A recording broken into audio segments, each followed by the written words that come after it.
চালু হওয়ার আগেই জমে উঠেছে ঢাকা করাচি রুট। আগামী 29 জানুয়ারি থেকে ডানা মেলছে প্রথম ফ্লাইট। এর আগেই টিকিট বুকিং দিচ্ছেন যাত্রীরা। দীর্ঘ 14 বছর পর এই রুট চালু হওয়ায় যাত্রীদের মধ্যে দেখা দিয়েছে ব্যাপক উৎসাহ উদ্দীপনা। বিমানের মহাব্যবস্থাপক জনসংযোগ বশরা ইসলাম নিশ্চিত করেছেন টিকিট বিক্রিতে ভালো সাড়া মিলছে। তিনি জানান, প্রথম ফ্লাইটের ইতোমধ্যেই 50% বেশি টিকিট বিক্রি হয়ে গেছে। বুকিং অনুযায়ী ধারণা করা হচ্ছে উদ্বোধনী ফ্লাইটের দিনক্ষণ আসার আগেই সব টিকিট বিক্রি হয়ে যাবে। ভারতের আকাশসীমা ব্যবহারের অনুমতি মেলায় এখন আর দুবাই ঘুরে বা ভায়া হয়ে যেতে হবে না। ট্যাক্সসহ ওয়ান ওয়ে ভাড়া 30,899 টাকা এবং রিটার্ন 56,903 টাকা। ফ্লাইট চলবে সপ্তাহে 2 দিন, শনিবার ও বৃহস্পতিবার। সরাসরি ফ্লাইটের কারণে যাত্রীদের ভোগান্তি কমার পাশাপাশি বাঁচবে জ্বালানি খরচও। এতদিন দুবাই হয়ে ঘুরপথে যেতে যে সময় ও অর্থ নষ্ট হতো, তার অবসান ঘটছে।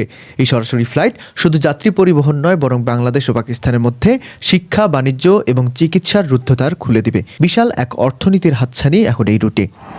উদ্বোধনী ফ্লাইটে ভালো সাড়া পাওয়ার পর নিয়মিত যাত্রী পরিবহনে বিমান কেমন সাড়া পাবে, সেটি এখন দেখার বিষয়।